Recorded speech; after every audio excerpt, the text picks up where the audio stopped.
അസമിൽ വ്യക്തി നിയമങ്ങളിൽ ചരിത്രപരമായ മാറ്റങ്ങൾ വരുത്തുന്ന ബഹുഭാര്യത്വ നിരോധന ബിൽ സംസ്ഥാന നിയമസഭ പാസാക്കി. ഒന്നിലധികം വിവാഹങ്ങൾ കർശനമായി പരിമിതപ്പെടുത്തുന്നതിലൂടെ നിലവിലെ നിയമങ്ങളിലെ പഴുതുകൾ അടയ്ക്കുകയാണ് ബില്ലിന്റെ പ്രാഥമിക ലക്ഷ്യം.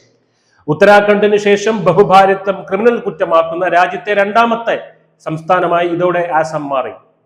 പുതിയ നിയമപ്രകാരം ഒന്നിലധികം വിവാഹം ചെയ്യുന്നവർക്ക് 7 വർഷം വരെ തടവ് ശിക്ഷ ലഭിക്കും. എന്നാൽ ഒരു പങ്കാളിയെ ഉപേക്ഷിച്ച ശേഷം ആ വിവാഹം മറച്ചുവെച്ച് വീണ്ടും വിവാഹം കഴിക്കുന്നവർക്ക് ശിക്ഷ 10 വർഷം വരെ ഉയരും. ആവർത്തിച്ച് കുറ്റം ചെയ്യുന്നവർക്ക് ഇരട്ടി ശിക്ഷ ലഭിക്കുന്നതായിരിക്കും. ഇത്തരം വിവാഹങ്ങൾക്ക് പിന്തുണ നൽകുന്ന ഗ്രാമമുഖ്യന്മാർ, മധ്യസ്ഥർ, മാതാപിതാക്കൾ, കുടുംബാംഗങ്ങൾ എന്നിവർക്ക് 2 വർഷം വരെ തടവ് ലഭിക്കും. ഉദാഹരണത്തിന് 4 തവണ വിവാഹം ചെയ്യുന്ന ഒരാൾക്ക് 28 വർഷം ജയിലിൽ കിടക്കേണ്ടി വരും. അതിൽ നിലവിലെ വിവാഹം മറച്ചുവെച്ച് വിവാഹം കഴിക്കുന്ന വിവാഹ തട്ടിപ്പുകാരനാണെന്നുണ്ടെങ്കിൽ കാലാവധി ഇനിയും കൂടും. ഈ 4 വിവാഹങ്ങൾക്ക് കൂട്ടുനിൽക്കുന്ന മധ്യസ്ഥർക്കും കുടുംബക്കാർക്കും പ്രാദേശിക നേതാക്കൾക്കും ആകട്ടെ ശിക്ഷാ കാലാവധി 8 വർഷമായി ഉയരും.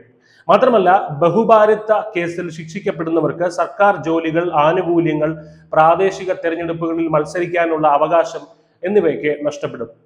മുഖ്യമന്ത്രി ഹിമന്ത് ബിശ്വ ശർമ്മ ഈ സന്ദർഭം ഉപയോഗിച്ച് മറ്റൊരു വലിയ പ്രഖ്യാപനം കൂടി നടത്തിയിട്ടുണ്ട്.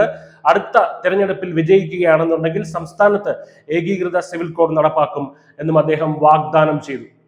വ്യക്തിഗത നിയമങ്ങളിൽ ഒരു പ്രധാന വഴിത്തിരിവായ ഈ ബിൽ സംസ്ഥാനത്ത് സുപ്രധാനമായ സാമൂഹിക പരിഷ്കരണത്തിന് തന്നെ വഴിതെളിക്കും എന്ന് കരുതപ്പെടുന്നു. ന്യൂസ് ഡെസ്ക്, നിശ്ചിത മലയാളം.